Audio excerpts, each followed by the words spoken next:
Rachel said she can hear us. Rach, can you just confirm that you can actually hear us? Yes. Yes, great, thanks. Okay, and hopefully you can hear me too. Can I welcome all members and officers to this meeting of Cabinet, which will be held as a hybrid meeting. Is being recorded and will be available via the council website to be viewed as soon as it's practical.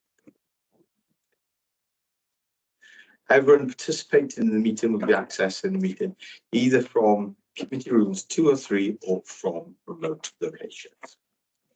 Please could everybody ensure that mobile phones are switched off or to silent mode. Members will have received an electronic copy of the agenda.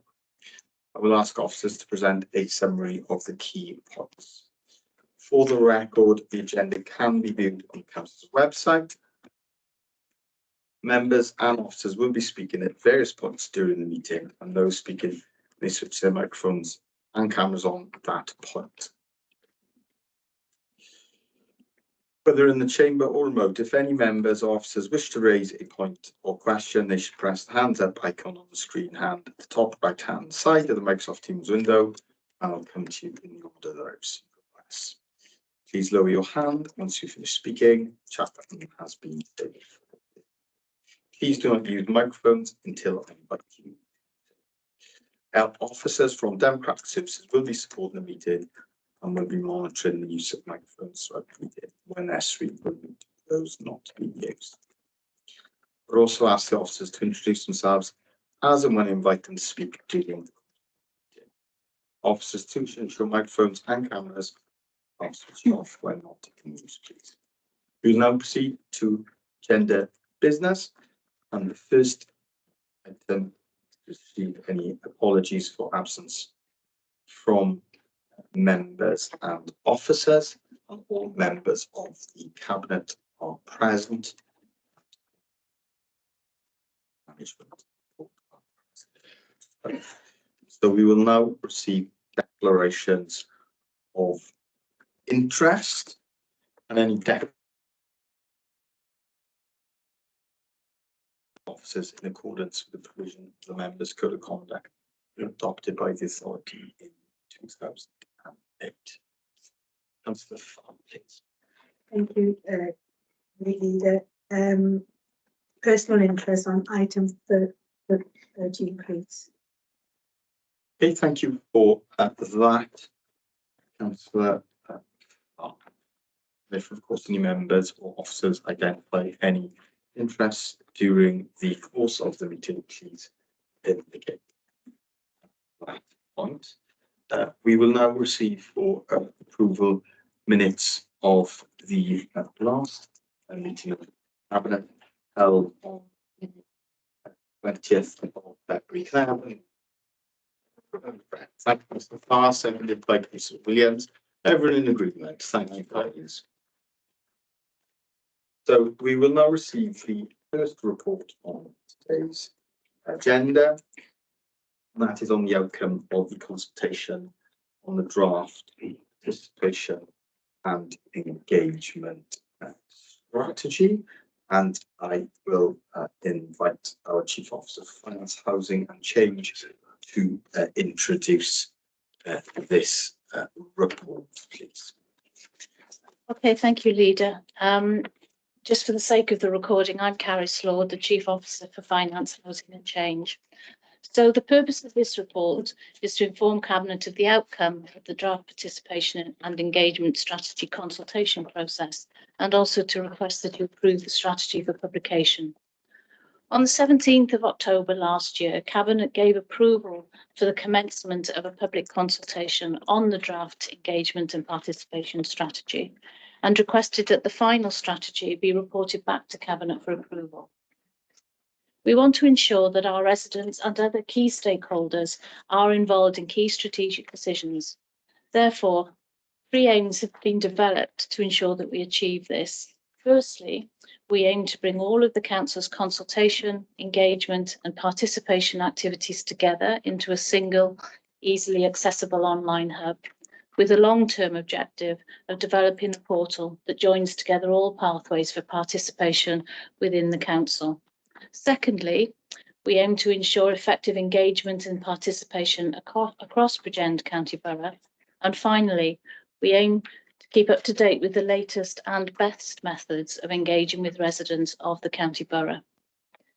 The public consultation took place over a 12-week period between the 30th of October last year and the 22nd of January this year. And in total, 227 responses were submitted. During the consultation period, a number of methods were used to raise the profile of the exercise, and these are detailed for you in the consultation report, which is attached as Appendix A to the report this afternoon. The methods utilised include social media, the use of a digital engagement platform, the use of the Gov delivery communications tool, use of our staff bulletin, and also some engagement events. A press release was issued to coincide with the start of the consultation to raise awareness and encourage participation. This was released on the 17th of November. And a last chance reminder of the consultation was included in a news roundup on the 19th of January this year.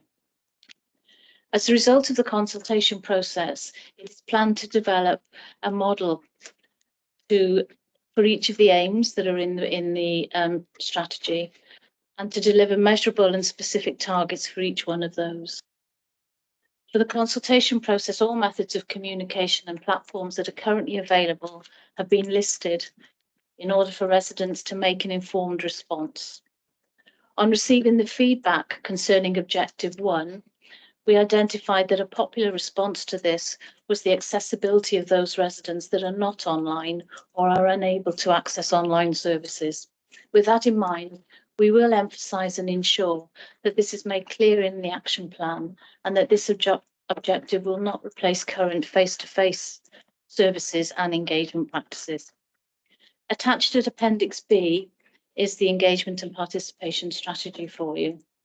This document does reflect the issues raised during the consultation period, and it details the method to be used to encourage residents and businesses to get involved when the council is making key decisions.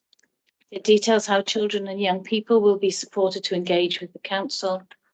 Also, that we will feed back the results of our consultation and engagement activities.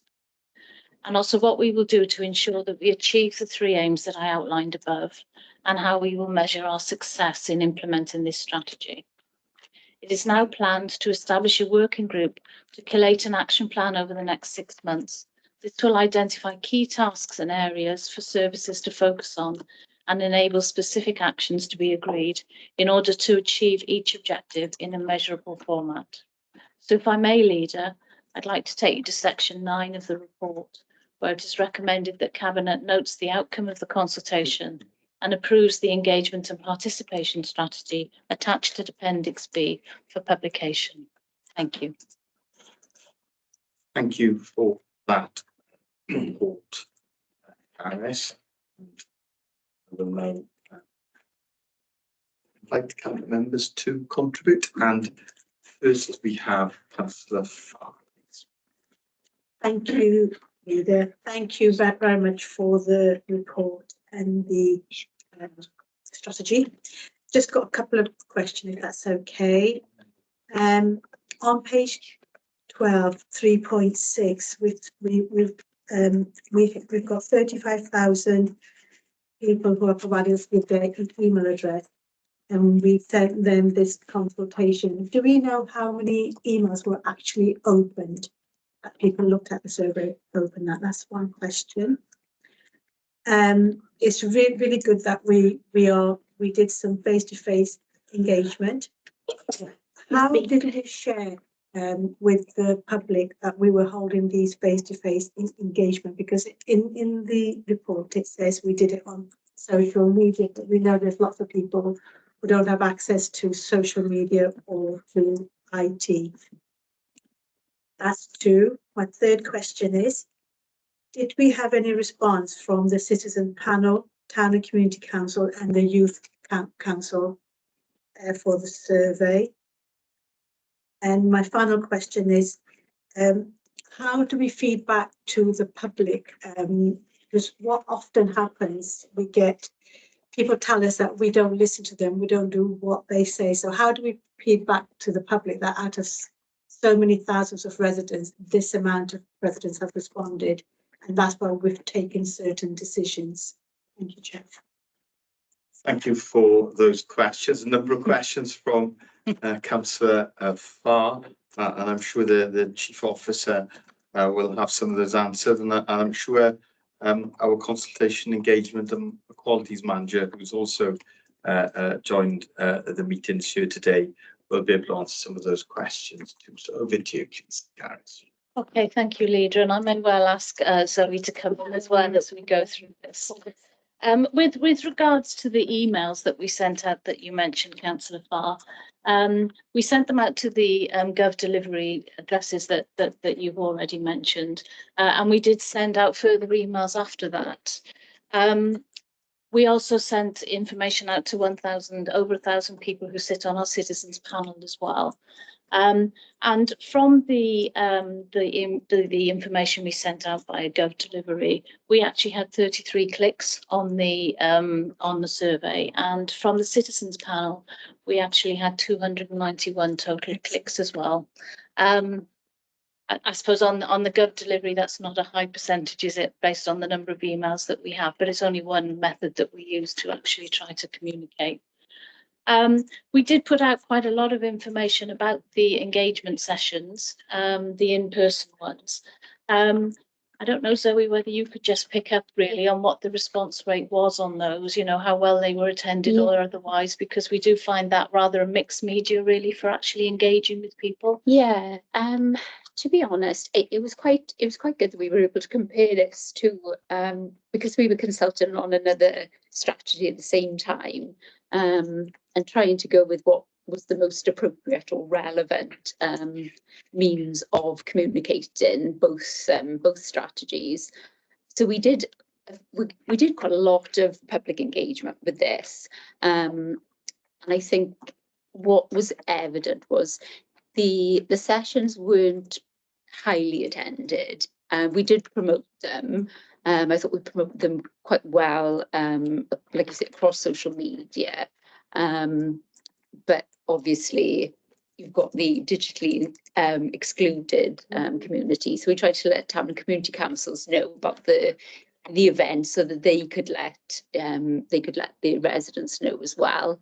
And also going on feedback we've had from other meetings, we held events that were more in the Garw valleys and the Ogmore valleys, but yeah, they were not well attended, to be honest. But I think the feedback from the centres was that the footfall generally isn't quite high. So we were sort of warned that maybe there wouldn't be that many participating. But what was nice was the conversations we did have were a lot more meaningful. So sometimes I think when you can consider the numbers in terms of success, but I think one of the strong things that came across from the engagement sessions that we did was the meaningful conversations we had with those people who did come because they had an interest and they couldn't do it online, but they still wanted to give all that feedback, and that was really, really nice, which is why we carried on doing the others really. So I don't think it's definitely quality over quantity, I think, this time. And you compare that to the SEP, which is the other one, and you do see the difference and the balance. So yeah, I think that probably answers that. Okay, thank you for that, Zoe. Sorry, did we get response from Community Council and the Youth Council? Did they get involved in the survey? Town and community councils, yeah, I did hold a session with town community council, so that was delivered to them, and that was good. That was well received, and generally, I think the feedback was that they approved of the objectives, but just wanted to see the detail behind it, which of course this is the next bit now, isn't it? Really, this is where the real work starts. So yeah, hopefully. And the final question was, how do we let public know why we've taken a certain action and not another action? Because when we go to consultation, they feed back to us. Yeah. I know lots of comments that I get personally in Port Call is when there was the place-making strategy, you know, you get a handful of people saying, well, they didn't listen to us, they're doing what they want to do, but then you have others, 15,000 people that haven't responded. So how do we feed that back to the public and why? I think probably the most obvious would be when we publish the strategy would be to perhaps address the more popular feedback that we've had, or the comments that we've had, and why we haven't been able to deliver on those, and just to be transparent really as to why we can't, but to address them as well, so that people do know that we have considered them, which we did, and there were certain things that we changed in the strategy as a result. And I think it would be good to outline those when we do publish the final report. Yeah. Thank you. No problems. Thank you. No problem. Thank you for those answers, Carpenter. Next, we have Councillor Good, please. Thank you, Leader. And I think I'm not sure you did, so I'll happily move the report. So we can formally debate it. So just a couple of bits from me. I think what's clear is we need to try and grow the number of people we can involve in this process. And I think that's really, really important. And I think there's a couple of bits for me just on that, because I think this is a really good strategy. But I think what's key to understand is if you have participated in a particular consultation, whether that's in person or online, how do we provide, or what do we then give to that resident in terms of a response? Do we thank them? Do we how do we make sure that they feel that their engagement was valid and worthy and useful, and that it was a useful way for them to spend their time, which is precious? And I think that's a really key thing for us to understand. And as part of that, I think what we also need to do is consider what work we need to do to improve the council's public narrative to encourage that engagement. So I think it is key. As Councillor Farr said, there are going to be lots of things that people may want, but in reality, whether for legislative reasons, financial reasons, regulatory reasons, we can't quite deliver in the way that they might like. But I think we need to have a narrative there, or we need to be creating a narrative that clearly demonstrates to them that their opinions are listened to, if not fully realised. So it'd be good to understand a bit of work on that. And then just finally, so on page 37, we go through the principles of, not page 37, page 36, the engagement principles from National Principles of Public Engagements in Wales. Obviously, part of that is co-production, which is a big part of Wellbeing and Future Generations Act, and very much the direction of travel the Welsh Government uses in all its public bodies. It would be really good to understand where we are using co-production successfully within the borough, because I think that needs to be highlighted. And if we aren't using it as much, we need to be considering where there are opportunities in terms of building services that people do have that, from the very start. If you're a user of this service, how do you want it to work? How can we make it work for you? And build all of our things through that. So it'd be really good to understand just a little bit on that. Yeah. Thanks. Yes. So, yes, please. Thank Yeah, I think you're so right, and those really are things I think that have been highlighted as focus areas for the action plan.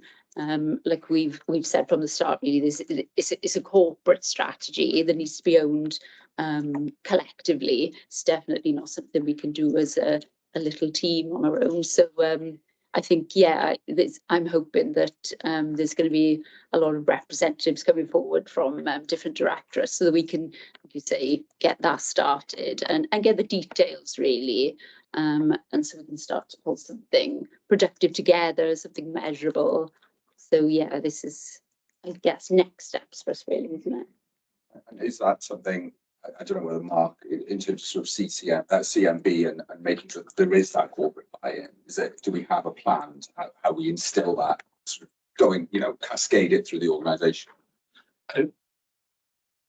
Yeah, Chief Executive, please. I don't have a formal plan, but it's a point well made. Maybe we do need to formalise it. Actually, maybe there needs to be a written protocol or something that demonstrates, you can't drift from. I think otherwise it's left the Chancellor a bit more. So I think we can make that up.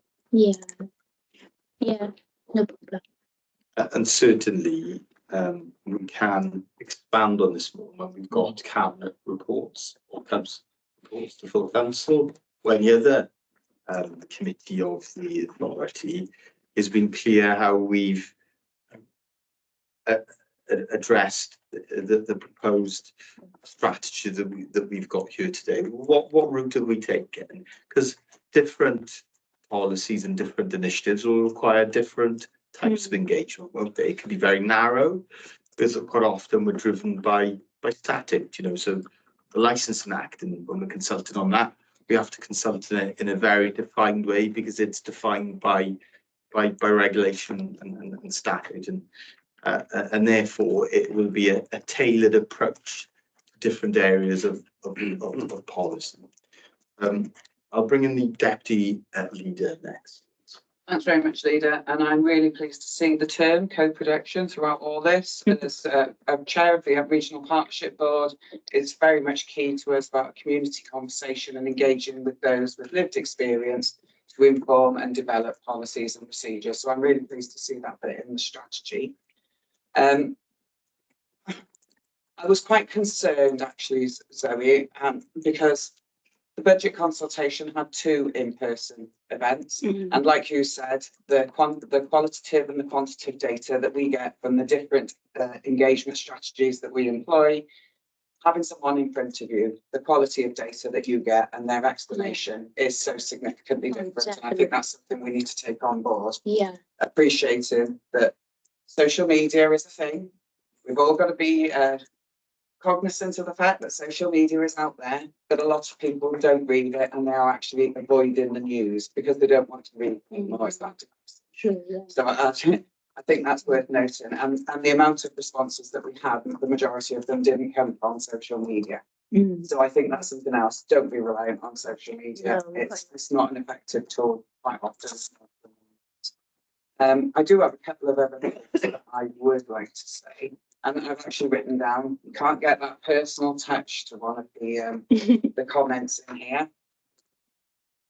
Some of the responses that we had were that prepaid mail questionnaires should be offered to all households. And I know on the back of Councillor Farr's comment just now, actually what I've written down is, how many households do we have in Bridgend County Borough? Well, the answer is 65,000. How much is the cost of a second-class stamp? Well, that's 85 pence each now. Yeah. So actually, the financial cost of doing that is prohibitive all in itself. Yeah. So you know, and there's the wider cost of printing and things. I'm really pleased to see the citizens focus stuff in here as well. But I think we need some time frames. It doesn't tell me in here when you're going to do anything and how you're going to achieve it. So I would like some time frames around that. I'm going to raise a couple of things that I think our residents should be aware of as well, and that is council public meetings and overview and scrutiny meetings, and their ability to come into council to represent the views that they have, or to even suggest a question for scrutiny topics as well. That is all part of our constitution. I don't think our residents fully understand. So I'm really sorry, I have a list from this. Being a councillor. So if you want to stand for election to be a councillor, 6 months is not a sufficient time frame. In order that we do that, I would suggest that you use a year, because there's lots of legal and propriety things that you need to do, and you know, that's just not a length of time that isn't sufficient. And also the collaboration, I'm really pleased to see, particularly with our communities, because our community is the best place to deliver any solutions that we need, and they've got more flexibility, and quite often they're more cost effective. And I don't think that should be any reason for passing over responsibilities or designing services. You know, it's not about cost, it's about the better outcomes, and our communities will always provide better outcomes for themselves. And the only other suggestion that I'm going to make is, and it's not for you, and that's corporately, we need to ensure that our commissioning and our procurement process, the framework around that is simplified to some degree, so that people with not a great deal of background, business knowledge and skills are able to apply for different things. Yeah. Thanks very much. Thank you for that, Deputy Leader. And I'm happy to second the report. Thank you for that also. So responses to those questions and contributions. I would say some very helpful comments really there coming forward. I think we will look at timeframes. We're going to pull a working group together to go through everything that's come back through this and develop the action plan. And that will have to be smart, so be clear about what we want to deliver, but also just as importantly, what those timeframes will be. So that's already in train. I think it's interesting about the issue about public coming in to our meetings and things. I think there's something generally, isn't there, raising awareness through our engagement processes about what the council is all about and how people can interface with the council and via what those routes would be. Certainly I've been here over 2 years now. I've never seen a member of the public come in and into the, I know it's remote and so it's a bit more difficult, but there's probably some work that we need to do there around the engagement side of things to encourage that. And I think your comment about training for would-be councillors is really helpful. If your experience is certainly that 6 months is not long enough to really give them the information and the induction we need, then we know we're more than happy to change that time. Okay, thank you for that, Paris. I will now move on to Councillor Williams. Yeah, thank you, Leader. And just a couple of brief comments. First of all, thank you, Zoe, for all the work that you've done just in this report. It's been quite a challenge. Yeah, it has. I've been through the scrutiny process and taking it out to the wider public. And I mean, I know I've stood alongside you with some of these consultations. Yeah. Quite lonely. Yeah, we're in good company. People walk past and trying to engage them. It is a challenge. It is, yeah, so definitely. it's one that we need to maintain and crack, I suppose. Yes. Is the thing, because I certainly support the 3 key aims, and that is, I think if people get a familiar route of engaging with the council, that's a help, isn't it? Yeah. Like, so every time a new consultation comes on, well, if you can build on the numbers.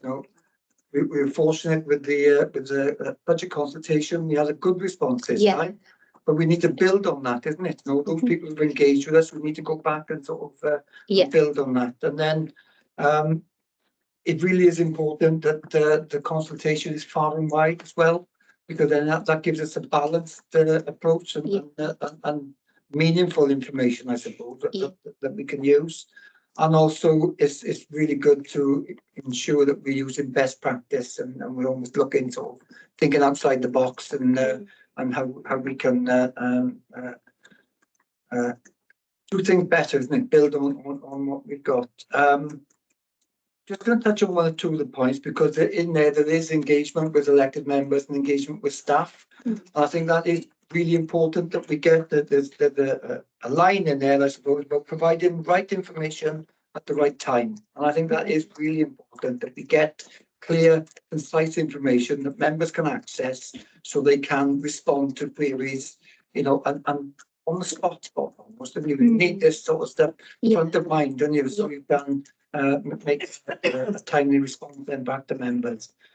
I think it's our 6,000 staff. They are should be key advocates for the authority. Yeah. And I think we really do need to sort of use that resource very wisely and almost, I mean, I welcome the Chief Executive sort of comment there. I think we do need almost staff protocol that engaging positively with it about the organisation should be sort of everybody's desire. Yeah. If you've got a problem, there's an appropriate challenge to be able to resolve those problems. But generally, like everybody who's working for the authority should be out there promoting the good work that we're doing.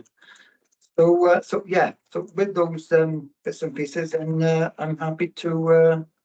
So the report has been moved and well done. Okay, thank you for that, Councillor Williams. I can't see that there's any other contributions or questions. So the report's been moved and seconded. So everyone in agreement with the recommendations. Right, so somebody to add that. I'm sure Councillor Williams speaks on behalf of all us. Thank you to Zoe for your work on this. And this has been very hard, but the harder part, of course, as it always is actually implementing the Yeah. strategy and policy, and that will be a responsibility for all of us, cabinet and corporate management board. And as we described earlier in the meeting, that of course will depend on individual policy area and Yeah. the context of that proposal or decision. Yeah. Thank you very much. So we'll now move on to the second report, Chief Officer of Finance, Housing and Change, and that is on the housing and homelessness position. So Caris, over to you again, please. Thank you very much, Leader. So the purpose of this report is to update you as to the key pieces of work that are currently being taken forward to address the pressures on housing and homelessness services. In December 2023, Cabinet approved a final housing support programme strategy and an action plan for the period 2022 through to 2026. The strategy outlines an increase in demands on homelessness services with unprecedented levels of homelessness presentations and significant reliance being placed on the use of temporary accommodation, with 495 individuals requiring that accommodation at the end of February this year.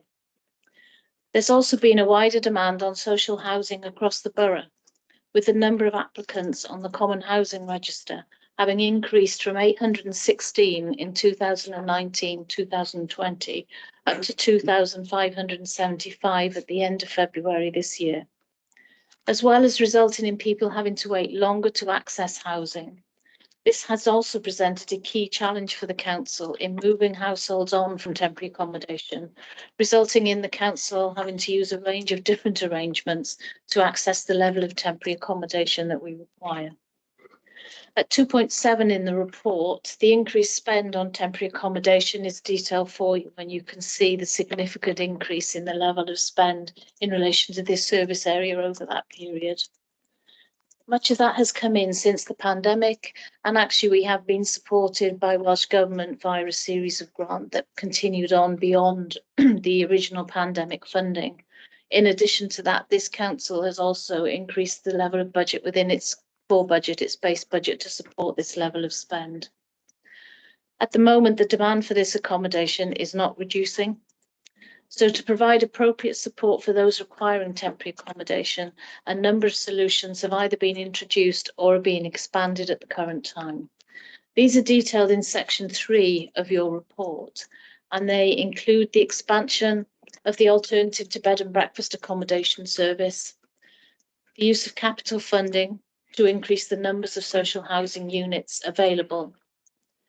We've been very successful actually in Bridgend in the current financial year in drawing down money from Welsh Government to support us in relation to this. So with regards to our capital spend, there are 185 homes currently in development, with a proposal for a further 141 across the coming 3 years. And the target spend for that is quite considerable. So in the current financial year, we're committed to spend £11.8 million. In 2024-2025, we've got a committed spend of 4.6 million. And in year 3, we've got a committed spend of 3.5 million, with a projected full year spend in that year of 13.1 million. The one thing that we do know about this will take time for these properties to come online, and therefore we are still trying to manage the issue around temporary housing demand. So we have enhanced services for rough sleepers in Bridgend. We also, at the end of last year, adopted the leasing scheme Wales to enable us to access some privately owned houses in Bridgend to provide accommodation for people. And a new one in the paper that you have this afternoon is talking about council ownership of housing accommodation as well. We're not a stock holding authority, as you know, therefore we don't manage our own council housing stock. However, there is a proposal in this paper to start to develop and look at options in this line, and this will reduce our dependency on hotels and holiday accommodation but actually equally as important, it will provide more appropriate accommodation for those people who are using the temporary accommodation that they currently have. And it will also help us with regards to our budget situation in relation to this. So the timelines for that particular piece of work, if you to agree that this afternoon in Cabinet, we can start moving on that purchase of additional accommodation very quickly. So the work outlined above will reduce our demand for private sector owned accommodation. However, as I've already said, some of these developments will take time to be fully implemented. For instance, the building of new properties, which our registered social landlord partners are doing. Therefore, the report also does request this afternoon approval to extend the agreements with current accommodation providers to enable consistency consistency with those service users currently accommodated. I should point out here that there is a risk of challenge to this proposal, as it will result in current agreements continuing without competitive progress having taken place. However, we do have a number of people placed in this type of accommodation, and there would be a significant risk to them if this accommodation was no longer available to us. So if I may, Leader, can I just take you to the recommendations at section 9 of this report, where we're asking that Cabinet note the contents of the report, that you approve the acquisition of HMO style properties which are within the Council's approved capital estimates for the purpose of providing temporary accommodation, that you agree to suspend the relevant parts of the council contract procedure rules with regards to the requirement to tender for a contract and delegate authority to the head of partnerships and housing to enter into some service level agreements with existing accommodation providers for a period of up to 12 months in order to continue the provision of the accommodation, and also to delegate authority to the head of partnerships to approve the final terms of the service level agreements on behalf of the council. And also to note that we would bring a further report to Cabinet to update you on the position with regards to our temporary accommodation. Thank you, Leader. Thank you very much for that, Clarice. First we have Councillor Good. Thank you, Leader. Thank you, Caris Martin, for bringing the report and presenting it. I'm happy to move the report. While I think, we all accept that homelessness is a national crisis, and we've seen, as noted, a 3,456% increase in temporary accommodation since 2017, which I think for all of us is just mind blowing. I don't think anyone expected to see this level of increase, but I'm pleased that we are taking proactive steps to try and solve that problem. And as Caris has noted, not just provide cheaper accommodation for people in temporary accommodation, but provide better accommodation for people in temporary accommodation. With the no one left out policy, I think we can all agree that the direction of travel from Welsh Government is a very positive one. We shouldn't have people in our society in the first world country that we live in, living on the streets. And I do think that was the right way forward. But we are now dealing with the consequences of that, of having to quickly move people into accommodation, which I think was very swift and understandable in the context of the pandemic. But I think these move forwards, as Caris will know, I've been a big advocate for the HMO program. I think it's a very smart thing. And I know the Leader and I visited one of the properties a few months ago, and it really does provide somewhere that feels safe, feels like a home, is high quality, and also provides us that flexibility that as our needs change as an authority with our homelessness population, we can react to that more swiftly. We have covered the ground before that, when we were in the situation of having to use a lot of Airbnb accommodation and other tourism accommodation, that creates problems in and of itself, and uses a lot of officer time in trying to agree individual service level agreements with individuals who simply own, a 1-bedroom flat in part of the borough. So this, I think, is really, really welcomed. It'll reduce per person per year our bill on temporary accommodation by £21,900 per person, which is really significant if we take the saving of down from £85 a day down to £25 a day, which I think is very competitive. There's still a lot more work to do. I'm really pleased to see that we're enhancing our homelessness provision as well. There is a very small cohort in Bridgend of street homelessness, but they are very, very complex cases. And I know Martin will reflect that, because, you know, often with these individuals, they simply do not want to be housed. And we have to find the correct way of working with them, trying to provide them as safe an experience as possible. So I think that's really, really welcome.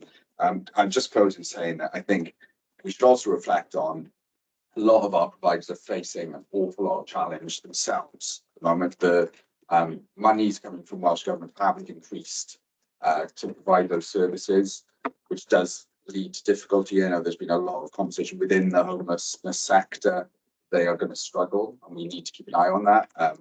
But I think, you know, it's really positive to see where we are today. So, you know, I just want to thank the entire team for all their work, and for bringing this really positive report to us, so that we can see these actions all put together in one place, which I hope will help other members understand where we are and what we're doing as a cabinet to combat this problem. Thank you, Leader. Thank you for that, Councillor Good. Thank you very much, Leader. I would concur with Councillor Good's comments in the first instance. I think it's a risk that we need to take as cabinet. I don't think we have any other choice. The risk is otherwise. We have lots of people out there at risk of homelessness. Potentially, all those providers could just go. So we need to crack on with it. And I'm really pleased to see that we're having to have some of our own housing stock in that. Especially noting that 74% of these households are single or just a couple without any children. So there's a wider conversation I think we need to have with our housing providers. I do think that's a request that we have made of them for many, many years, noting that the LDP is going tomorrow, but we really do need single bed accommodation within the county borough. I do have a question for you, however, please, on 2.7. Was 2018-19 a blip, or what did Bridgend do to reduce significant homelessness in that period? And the only other thing I was going to say was I am really pleased to see, as Social Services Cabinet member, the reference to our corporate parenting implications. I know I have referenced it before, but I think all our care experienced children should be considered a protected characteristic. They are in positions that none of us would like to be in, and they are very definitely in the minority in the county borough in comparison to all of their peers. So it's just another comment on. Thank you for that, Deputy Leader. Paris. Yeah, thank you for that, for the comments. In relation to 2018-19, this is a demand-led service, and actually in that particular year, the number of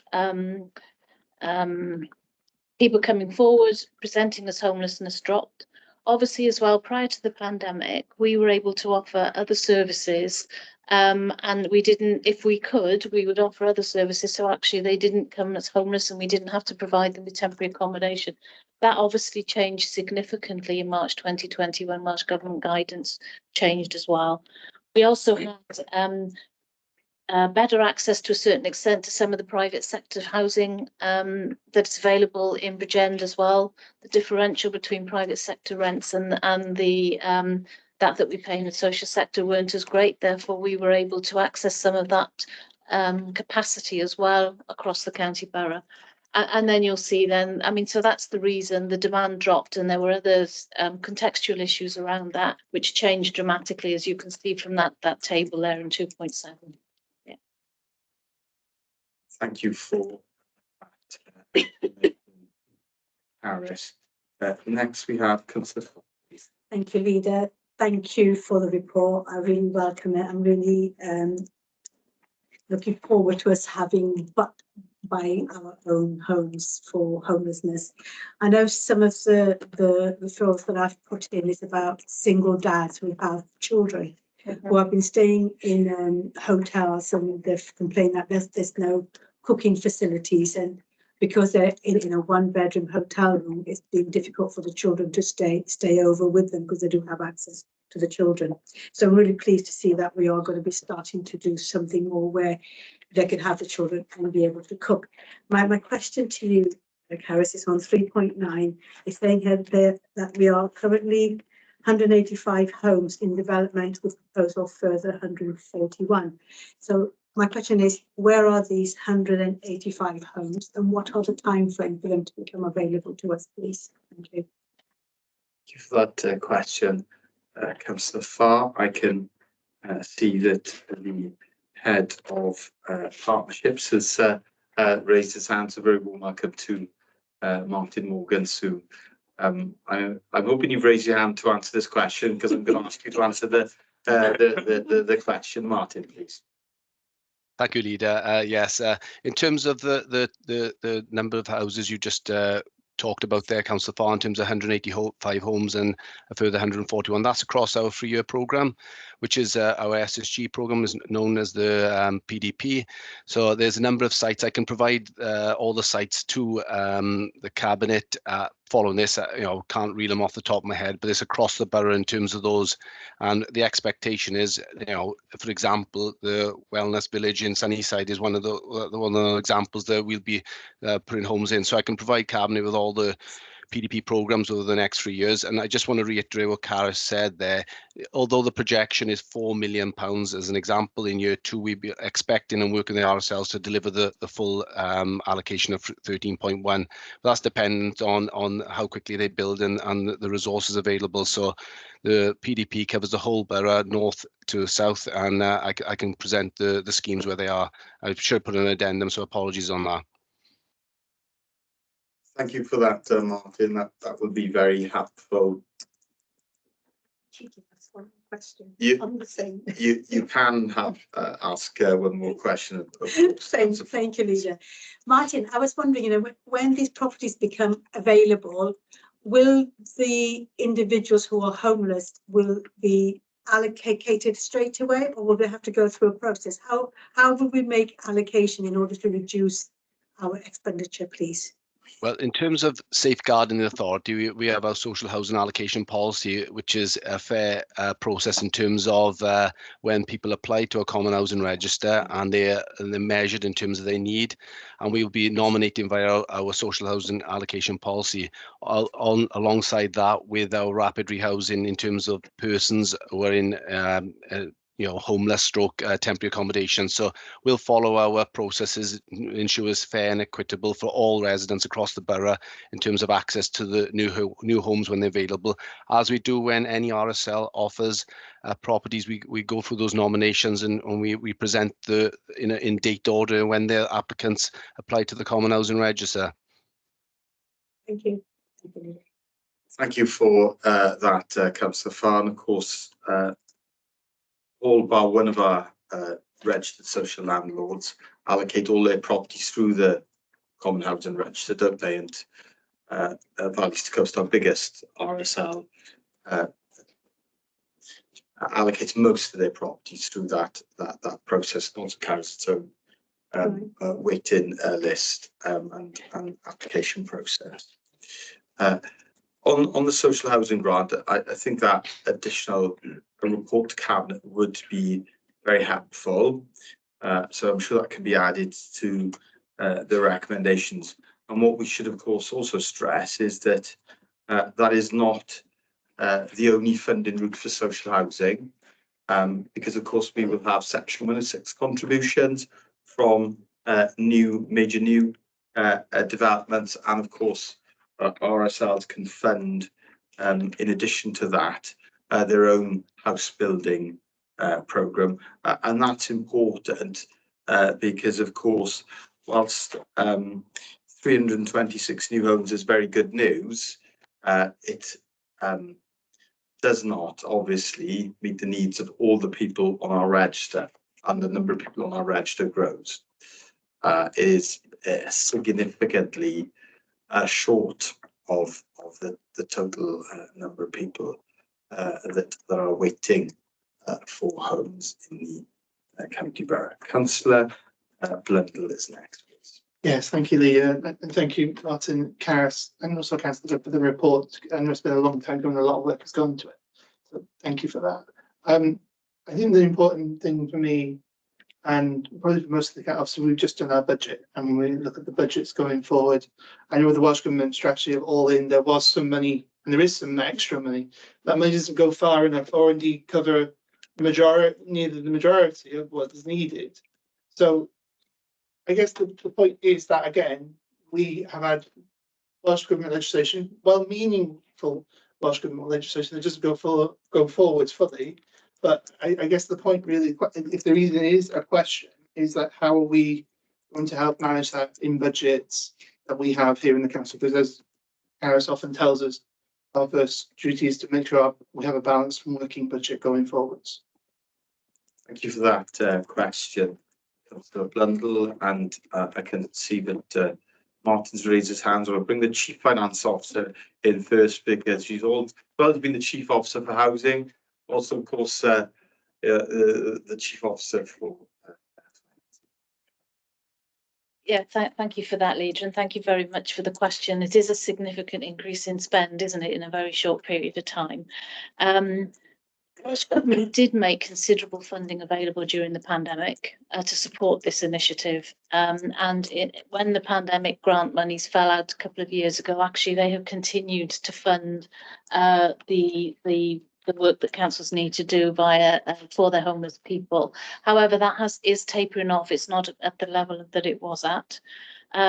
They are helping us because there's some transitional capital monies coming forward this year, which Bridgend has been very successful. We've got over £3 million coming in this year around that to very quickly bring properties back into use. As I did say, we have put money. Bridgend actually had some foresight a few years ago and put money into the base budget to support this particular budget pressure, which is helping us now. But these initiatives are coming forward for two reasons. One is they will give better accommodation to those people who need it, but also, as Councillor Good outlined as well, there are financial savings coming back to the authority as a result of this, because the costs per placement will be less with us managing some of these units than buying it in. And we will continue to try and support people so that actually they may not need these services in the future. So it's a big programme really, but yeah, we're looking at all avenues really. One, to improve the service, but two, to bring down the spend in this particular area as well. Thank you for that, Councillor Blundell. And I don't think we've had time yet to digest the impact on Bridgend, but we have had a letter today, haven't we, from the Minister for Climate Change. It's arrived during the day, and that identifies budget allocations to local authorities for homelessness prevention by Welsh Government. And there have been some increases in allocations, so we'll do some work. I'm sure officers will carefully study that letter and what that means actually for budgets and for services here in Bridgend. I'll bring Martin in next, please.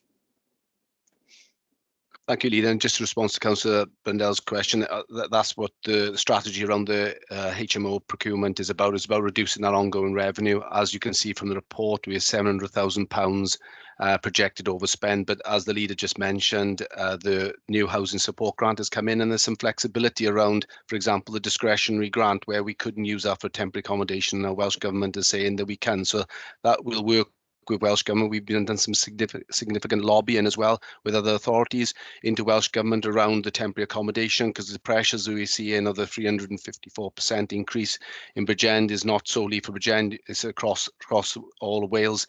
So we're continually engaging with the housing policy officers in Welsh Government about those challenges. And the reality is utilising what grants available. The transitional capital is a significant 41 additional units. Each one of those units are going to bring down our ongoing temporary accommodation costs. And we'll work with the RSLs in terms of more targeted approach for some of the harder to reach nuances, such as the accessible properties as well as larger families. So next year we'll work together with the RSLs in partnership to bring that down further. But the HMO strategy is an initial first sort of movement towards our reduction, and hopefully we can stymie the flow in terms of people coming to temporary accommodation, utilising the rapid rehousing protocol and our nomination process as is, with new bills coming on as well. Thank you very much for that. Martin, next we've got Councillor Williams, please. Thank you, Leader. And well, first of all, this report is quite stark, really, isn't it? And I'm quite sobering to read. There are clearly some very difficult situations out on the ground that only the council can deal with. The answer is clearly more homes. That's what we need. Now we've got 2,500 people on a waiting list for homes, and we really need to do something desperately about that. And I hope that the LDP that goes before council tomorrow is approved, and we can get on with building some new homes that are very much needed. There's a couple of stats in there on that 2.2. If I could just have a little bit of clarity around that. We've got. It tells us that there's 2,500 on the Common Housing Register.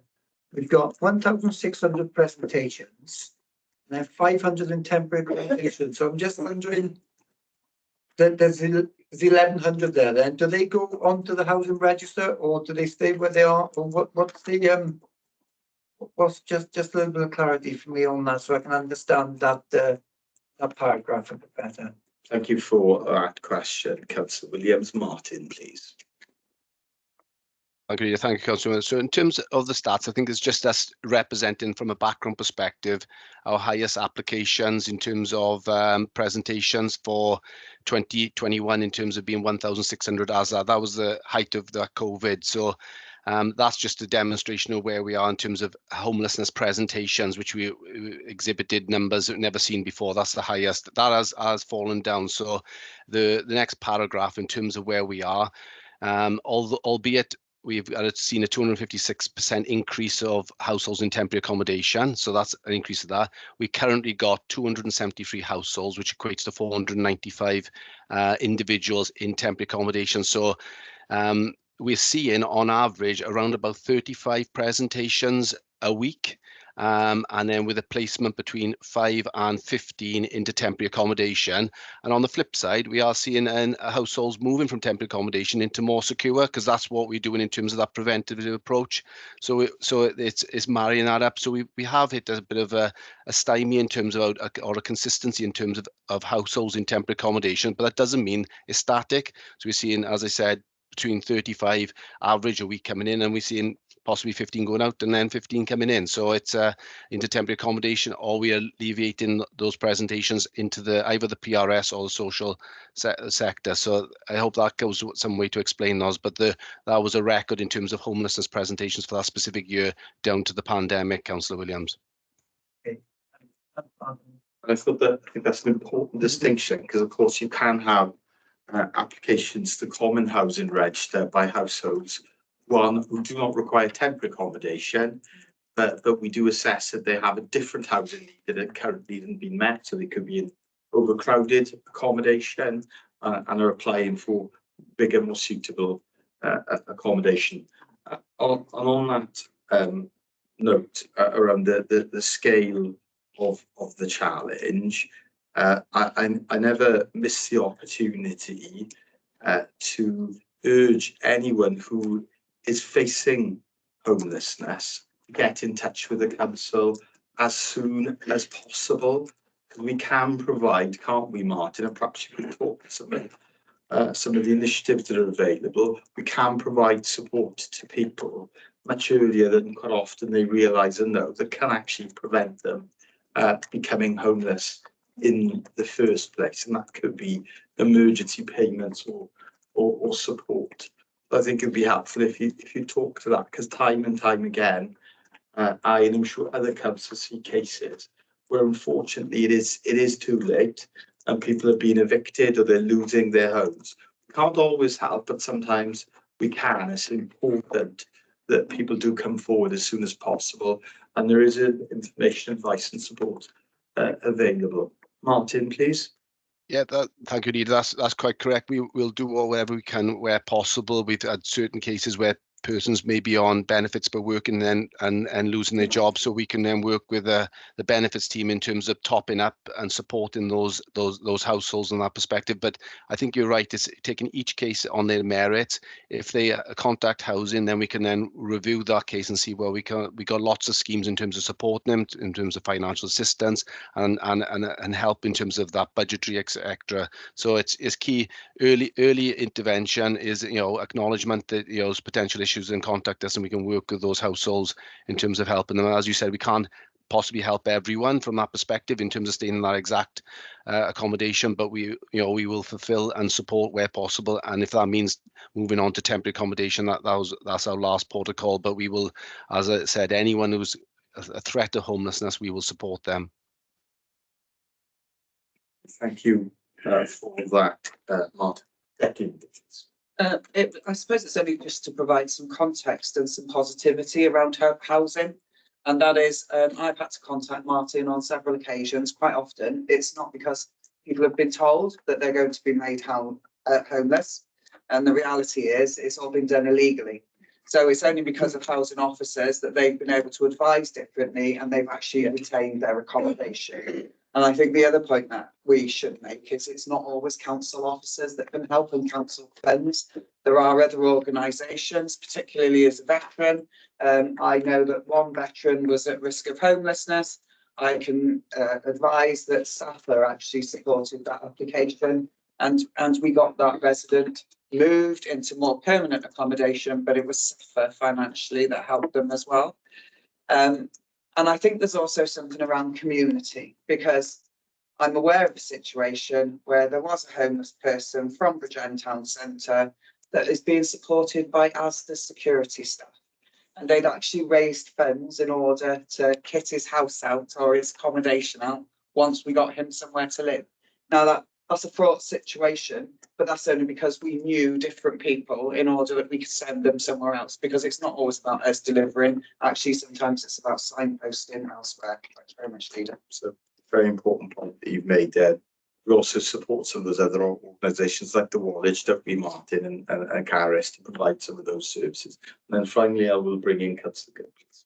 Thanks, Lee. Yeah, just to add to the Deputy Leader's comment really on other organisations, I think it is worth remembering that while I absolutely encourage anyone faced with homelessness to speak to our housing team first and foremost.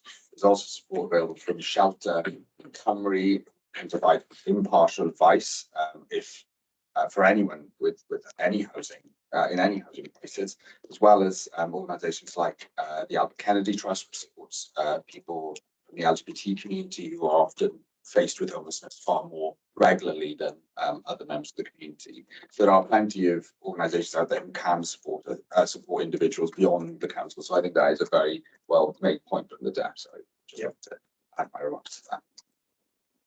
Probably can't list all those organisations today, but I would include registered social landlords in that list, because actually we do have some tenants already in homes. Sometimes they're not the right homes for them because circumstances have changed, but also if they're struggling financially. There's a lot of support available from Valleys to Coast, Link, Havant Housing, and Wales and West Coast. I think I've named them all for their tenants. Others are available. Others are available, but not in Bridgend.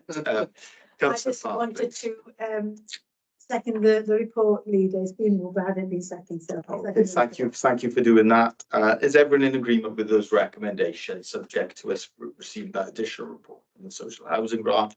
And once again, a big thank you to Councillor Good, Caris Martin, and particularly to our housing team. We have not expanded our housing team, yet they've seen a massive increase in applications, and they continue to deal with those applications in a fair way, in a rapid way, in a patient way, and quite often they're having to deliver very difficult messages because of the very limited availability of housing. So very grateful to the team, and please do convey our gratitude to staff for their continued work. So the next report we're going to see this. The third report from Chief Officer of Finance, Housing and Change, and that is on our local housing market assessment. Thank you very much, Leader. So the purpose of this report is to seek Cabinet approval of the statutory local housing market assessment 2024 for submission onwards to Welsh Government. Local authorities have a statutory duty to periodically assess the level of housing need in their area. As part of this duty, the council must produce a local housing market assessment. A new methodology for the technical calculation of housing need became operational on the 31st of March 2022.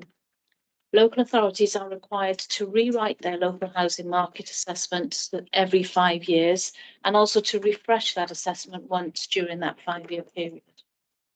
The local housing market assessment fulfills that requirement and provides robust evidence to inform strategic housing and planning services. Over the 15-year period of this market assessment, there's a total estimated net need for 2,800 affordable homes, comprising of 1,500 social rented homes and 1,200 intermediate homes. These numbers indicate the scale of housing need to be addressed via a range of market interventions where possible. And I suppose our last report really has evidenced some of that from where we are currently. So the greatest need for affordable accommodation is in the south of the county, particularly around Bridgend, Porthcawl, Pencoed, Isle, Kenwick and Cornelly. The Llinvi Valley is also a high need area. There's also a need actually to diversify the types of affordable accommodation that are available as well in other areas of the county borough. So this market assessment provides the evidence to develop a long-term view of housing need and demand to inform our strategies going forward. There is considerable detail in the assessment, and that's attached for you at Appendix 1 of this afternoon's report. If I might, Leader, I wonder whether I could just ask Adam from Planning to come in now. He can talk to you a bit more about how the assessment was completed and also maybe some more detail about the assessment tool that was used to actually bring you this report today. Of course, we can bring Adam in. He is the expert, so I'm very pleased to see him here today. Very warm welcome, Adam, and over to you. Thank you, Leader. Well, first and foremost, I was part of the Welsh Government Advisory Group that developed this new tool and guidance. And that was mutually beneficial because we were able to pilot the tool with Bridgend data. And it also meant we were on the front foot and could produce the assessment in-house. So we haven't had to use external consultants like some other authorities, which has not only saved the council money, but also given us more ownership of the findings. Secondly, this piece of work crosses both housing and planning functions, as Caris has said. The two service areas have worked together to source the data that's been fed into the assessment. But I really want to stress this will not just sit on a shelf to gather dust. The results will be used in a very tangible way to inform things like the social housing grant prospectus and also housing mixes on planning applications, for example. And thirdly, and finally, this document is effectively a strategic guide to boost affordable housing provision. There is housing need everywhere, but the scale and type varies by housing market, and any proposals will still need to take the local context into account. So from a planning perspective, we would always look at how far sites accord with placemaking and where they sit in terms of local services, facilities, jobs, and active travel connectivity. The LHMA is almost like the umbrella under which that more detailed assessment can then follow. Thank you, Leader. Thank you for that very helpful summary of the work that's been undertaken. I'm particularly pleased that we have not needed to use a external consultant. I think it's excellent that we've used our own talent and expertise within house, and it's a very good example of teams from different directors working very closely, effectively and successfully together. Councillor Good, please. Thank you, Leader. Thank you, Caris and Adam, for taking us through the report. Obviously, as the cabinet member that straddles planning and housing like an Adonis, I'm more than happy to move this report. Was that an image, too far an image for us? But I think this is a really excellent report. I think it really goes into detail of where we are as a borough in terms of our housing need, and I think that is really, really important. I mean, you know, this touches on not just what we need for social housing and general housing within the borough, but even on where we are seeing second homes and what that could mean for our council tax income in the coming years, which I think is also an important consideration. So I just really want to welcome the report. I know there's been a huge amount of work into it. And of course, it is very timely that we've had, as Caris mentioned, the report into homelessness prior to this.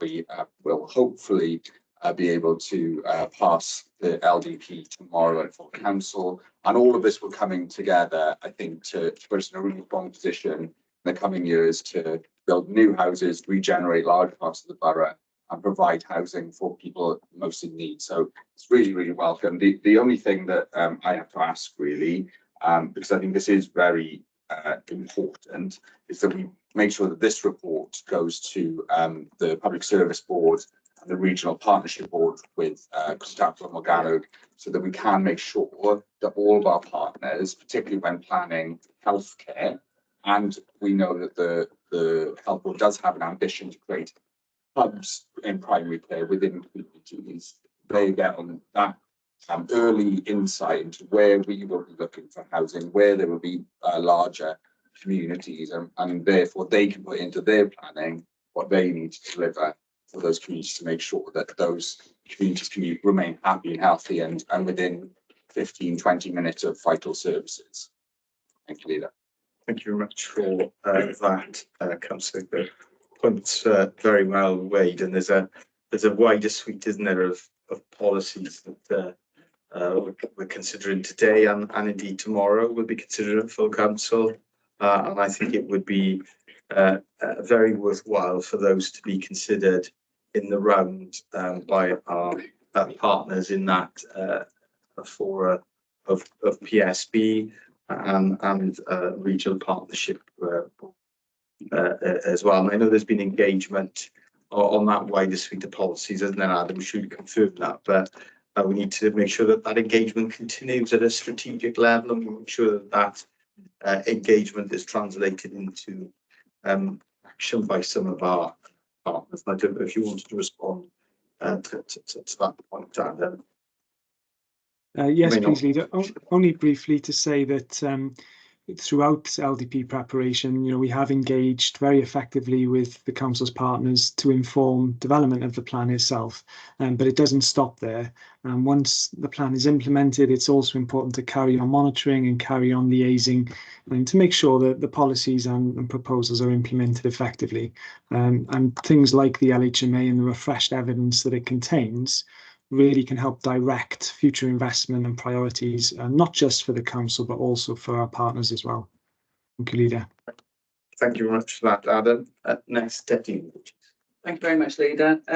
Thank you very much for the report. It's really helpful. I think it's really reflective of other documents that we already have and have gone through council, because they reflect the position in care and support. I particularly draw members' attention to figure 2A, which is reflective of our population needs assessment that we undertook as part of the Regional Partnership Board work. And I think it's really important that strategies are reflected across the region. So, one of the things I keep raising is I don't know who's going to deliver. When you look at the census data that we've had recently, and with an ageing population and a growing population, we really don't know who's going to provide care and support at home. So there's a wider conversation I think we need to have about being innovative in our solutions in relation to care and support. And part of that is around housing, care and support. And I think the other thing I draw members' attention to is on 81, which is table 2, the median house prices. I actually went to a cancer consultation last week where they shared an awful lot of data with us around Cwmtawr Morgannwg and cancer incidences. And what's really striking in that data is the north of Bridgend, so all our valleys communities, and the damage that they are doing by poor behaviours in relation to their own health and well-being. But that is also linked to the highest deprivation of the county borough, and I think that's something we need to reflect on slightly. Our valleys communities are very deprived. They are very, I want to say that they're not in the best position to help themselves often. And I think part of our strategy needs to be around helping and supporting them to have better outcomes for themselves, because the highest incidence of cancers in CTM is in North Bridgend. It is not in Merthyr, and it is not in FTP. It is north of Bridgend, in Bridgend Valleys communities. And I think that's a really important thing that we need to note. And it might not be here in this market assessment, but it will have an impact on what we do need to deliver service-wise. Thanks very much, Leader. And I'm happy to second this report. Thank you for that, Deputy Leader. That certainly will feature elsewhere in terms of, we know health has an impact on housing need, isn't it? Councillor Spanzik is next, please. Thank you, Leader. And following what I said, that well done, Adam and the team for doing this piece of work in-house, because I know I'm going to ask what we paid in the past. I've seen these documents and they're not cheap sort of pieces of work that we've sourced in the past. So just shows what we can do in-house at BCBC. But then, we're on paragraph 3 for years, clarity, I suppose, about the 15-year period is referred to, and it talks about the estimated need of 2,800 affordable housing homes made up of social rented intermediate homes. And I just want to clarify how that links with the LDP, which will council tomorrow, hopefully be approved. That's got till 2033, so that's got 10 years left. The 7,500 or 8,000 with 10%. Is that part of that? And that the periods overlap slightly, but how does that work, I suppose, in the practical terms? Thank you for that, Councillor Spanzik. Adam, please. Thank you, Leader. Yeah, that's a good question, Councillor Spanzik. So the LDP was based on the previous local housing market assessment. So that used a slightly different methodology, and that assessment aligned perfectly with the LDP, and that informed the affordable housing target in that plan, which is 1,700 homes, affordable homes. This assessment obviously has had to be redone with Welsh Government's latest tool and guidance. So it's a slightly different method, and it does extend beyond the LDP period. So it's 15 years as of now, so it does go beyond the LDP. There is an overlap, but the way this will be used, rather than to shape the policies of the plan, because that's been done already, this will be much more about implementing those policies. So when we start to see planning applications come forward, on the various sites that are being proposed, this one will help inform the unit mixes of the different affordable homes on those sites and make sure that they can respond to the latest need directly. And I suspect we will produce 2 or 3 more LHMAs before the LDP period ends. And by doing that, we will constantly be able to respond to the latest evidence and make sure those unit mixes are correct to address the prevailing housing needs. Hope that helps answer your question, Councillor. Yeah, perfect. Thanks, Adam. Yeah, great. It is perfect, and actually it's very well timed in that regard, isn't it? Because it's the most powerful tool we'll have with developers to ensure that the housing mix is the housing mix that we need as a county borough, because we can refer to this assessment. Of course, we've got to submit this. The recommendation is to submit it to Welsh Government. I'm sure it will be well received, but I would suggest that we have an update on the progress of that submission in case there is anything that needs changing. I doubt it, but I would suggest that we include that too. Okay, so the recommendation's been moved and seconded, and thank you once again. It's a first-class piece of work from a first-class officer from the Communities Directorate, I should add, Janine. So thank you, Adam, much appreciated. Thank you. We'll now move on to the next report of the Chief Finance, Housing and Change. We're keeping you busy there today, aren't we, Carlos? And that is on the proposed discretionary relief, retail, leisure and hospitality rates relief scheme for 2024. Okay, thank you, Leader. So the purpose of this report is to seek approval from yourselves to adopt the Welsh Government's Retail, Leisure and Hospitality Rates Relief Scheme for the coming financial year. Welsh Government has announced a temporary extension of the Rates Relief Scheme into next year to support eligible occupied properties by offering a discount of 40% on non-domestic rate bills for properties within the retail, leisure and hospitality sectors. The scheme will apply to all eligible businesses. However, the relief will be subject to a cap on the amount each business can claim across Wales. This cap has been set at £110,000. Therefore, all businesses are required to make a declaration that the amount of relief they are seeking across Wales does not exceed that cap when applying to individual local authorities. Also, they will need to declare that they will not receive more than £315,000 in total of minimum financial assistance over the period 2022-23 through to 2024-25. Details regarding those premises that are eligible for this scheme are shown for you in Appendix A. Broadly, the premises included are occupied shops, pubs and restaurants, gyms, performance venues and hotels. This Retail, Leisure and Hospitality Rates Relief Scheme will run alongside the Small Business Rates Relief Scheme, and this is awarded automatically where a property has a rateable value under £12,000. There are around 3,000 businesses that will receive that small business rate relief in the coming year in Bridgend. It's estimated that there will be in the region of 888 eligible businesses across the borough that could potentially benefit from having to pay only 40% of their non-domestic rates under this scheme in the coming year. No businesses can automatically receive this relief. So if this is approved this afternoon, we will be putting out comms for all businesses with regards to the applying for this relief if they are eligible. So if I can, I would just refer members to the recommendations of paragraph 9, which is that Cabinet adopts the Government's non-domestic rate relief, leisure and hospitality rates relief scheme for 2024-2025 as detailed for you in Appendix A. Thank you, Leader. Thank you. That carries. And I will bring in Councillor Williams, then Councillor Brundle, then Councillor. Thank you, Leader, and I move the recommendation.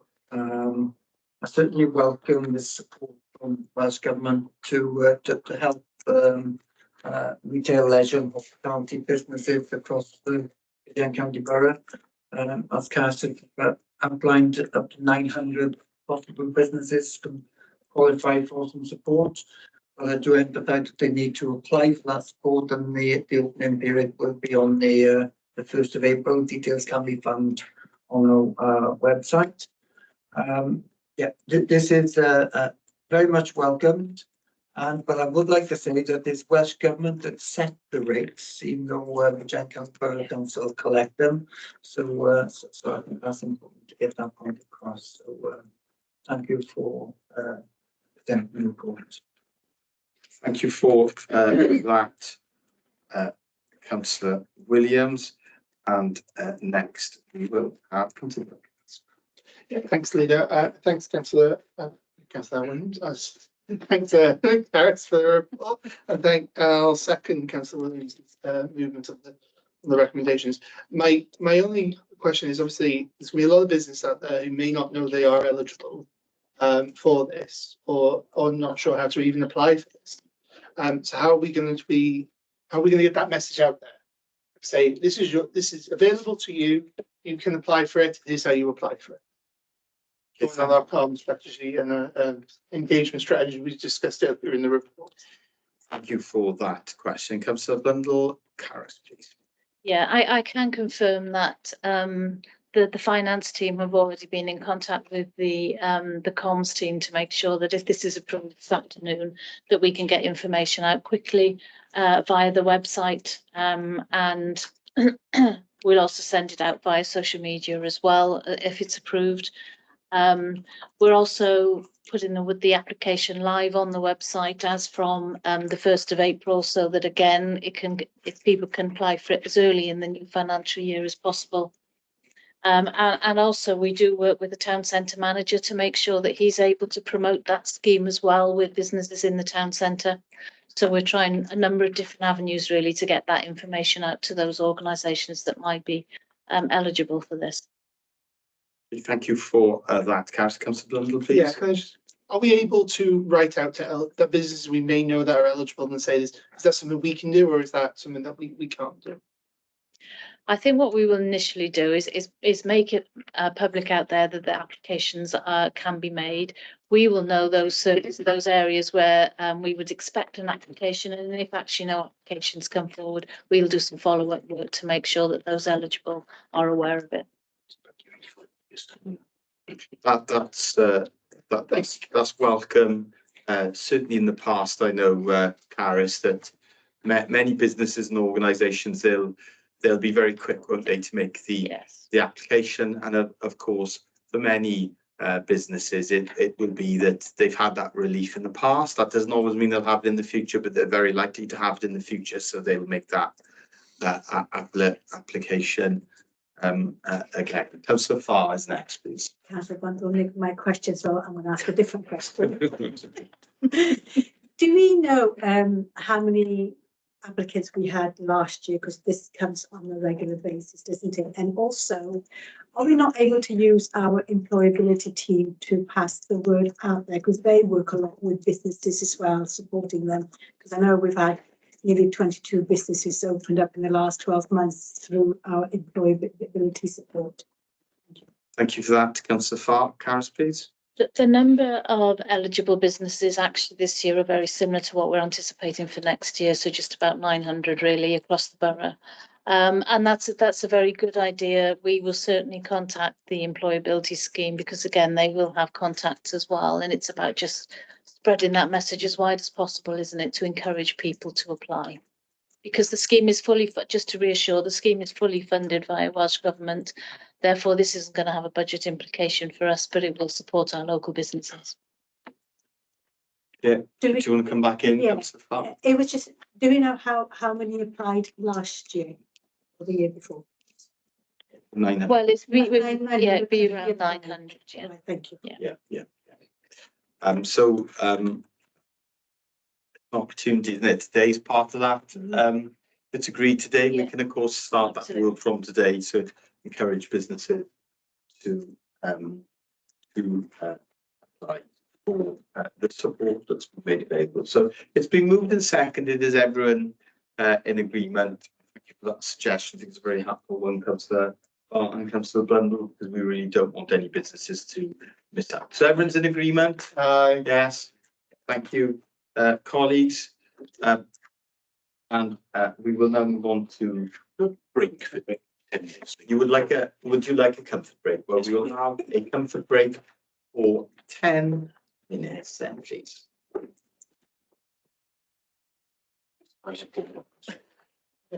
So this is